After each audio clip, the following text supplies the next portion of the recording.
नमस्कार साथियों, आपका मेरा यूट्यूब चैनल सैर हैप्पीनेस संस्कृत एजुकेशन पर हार्दिक स्वागत एवं अभिनंदन।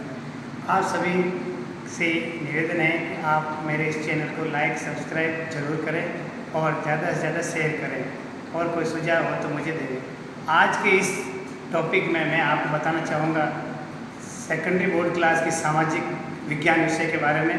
सामाजिक विज्ञान विषय एक ऐसा विषय है जिसके बारे में आजकल हम देखते हैं कि बोर्ड के रिजल्ट में भी इस विषय में लड़कों का रिजल्ट बहुत अच्छा नहीं रहता है। इसके लिए मैंने एक प्रयास किया है कि सामाजिक अध्ययन विषय क्या है, इसको किस तरह से आप पढ़ सकते हैं, इसका अंक विभाजन कैसा है और इसको आप किस तरह से अच्छे से ज़्यादा नंबर ला सकते हैं। मैं सबसे पहले बताना चाहूँगा आपको कि सामाजिक विज्ञान की आपके जो कक्षा 10वीं के अंदर है उनके 5 क्षेत्र बनाए गए हैं। सबसे पहला क्षेत्र है इतिहास। इतिहास मतलब होता है जो हमारे इतिहास के बारे में जो जानकारी दी जाती है।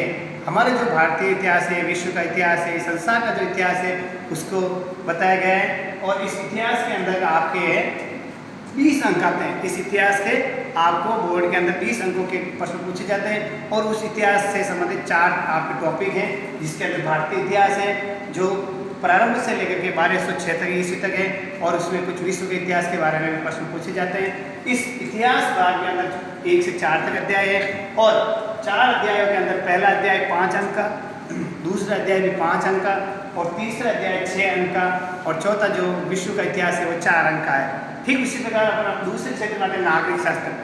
नागरिक शास्त्र के अंदर क्या है, नागरिकों के बारे में अर्थात जो हमारी सरकार, हमारा राज्य सरकार, हमारा केंद्र सरकार, राष्ट्रपति, प्रधानमंत्री, संविधान, इसके बारे में आपको प्रश्न पूछे जाते हैं और ये भी आपके 20 अंक का है। ये आपके टॉपिक है 5वां से लेकर 7वां तक। 5वां टॉपिक आपके 5 नंबर का है, 6वां टॉपिक 7 नंबर का है और 7वां टॉपिक 8 नंबर का है। अगला तीसरा वाला है भूगोल, यानी हमारी पृथ्वी से संबंधित, हमारे खनिजों से संबंधित, फसलों से संबंधित, कृषि से संबंधित जो प्रश्न पूछे जाते हैं वो आपके भूगोल में, वो भूगोल 18 नंबर का है।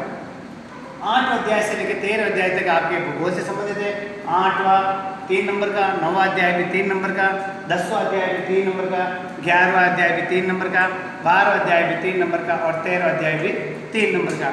अब चौथा क्षेत्र अर्थशास्त्र। अर्थशास्त्र यानी जो अर्थ से संबंधित यानी रुपये पैसों से संबंधित, बैंकिंग से संबंधित, सरकार की योजनाओं से संबंधित जो आपसे पूछे जाते हैं कि भाई खाता क्या है, बचत कैसे की जाती है, बैंकिंग सेक्टर कौन कौन से हैं, अंतर्राष्ट्रीय व्यापार क्या है, राज्य व्यापार क्या है, राष्ट्रीय व्यापार क्या है और इस प्रकार की जो विभिन्न प्रकार की जो फैक्ट्री से संबंधित कानून नियम है वो आपको अर्थशास्त्र से संबंधित आते हैं। ये भी आपके 18 नंबर का है। ये 14वें अध्याय से लेकर के 18वें अध्याय तक है।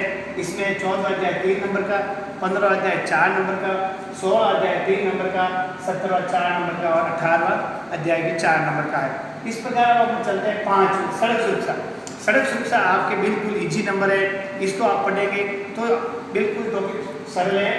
ये 19वां टॉपिक है और ये 2 नंबर का है। इस टॉपिक के अंदर सड़क सुरक्षा से संबंधित आपको नियम पूछे जाते हैं, कोई योजना पूछी जाती है तो आपको उसका आंसर देना है। 6वां और अंतिम है स्वच्छता और कचरा प्रबंधन। 20वां अध्याय है, ये भी 2 अंक का है। इसके अंदर हमें स्वच्छ कैसे रख सकते हैं, हमारे प्रधानमंत्री मोदी जी का जो स्वच्छ भारत मिशन है उसके बारे में और जो ठोस कचरा होता है कचरे का वापस प्रबंधन किस प्रकार किया जाता है इसके बारे में आपको 2 अंक के प्रश्न पूछे जाते हैं।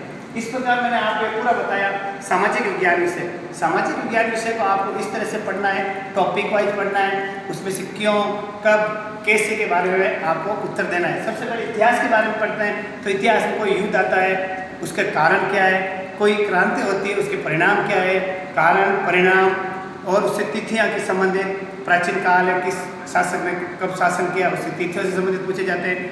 और उसके बाद नागरिक शास्त्र जिससे हमारे प्रधानमंत्री की क्या योग्यताएं हैं, राष्ट्रपति की क्या योग्यताएं हैं, देश की केंद्र सरकार के क्या कर्तव्य दायित्व है, राज्य सरकार के क्या दायित्व कर्तव्य है और राज्यसभा और लोकसभा के क्या योग्यताएं होनी चाहिए, उनके क्या कर्तव्य होने चाहिए। और उसके बाद में भूगोल के अंदर भारत में खनिज संसाधन किस प्रकार के हैं, धात्विक खनिज, अधात्विक खनिज, खनिजों का क्षेत्र कौन कौन सा है, खनिजों का प्रयोग उपयोग क्या है। अर्थशास्त्र के अंदर बैंकिंग सेक्टर से संबंधित सहकारी बैंक, सरकारी बैंक, निजी बैंक, इस प्रकार से संबंधित आपको अर्थशास्त्र में पूछे जाते हैं। नमस्कार।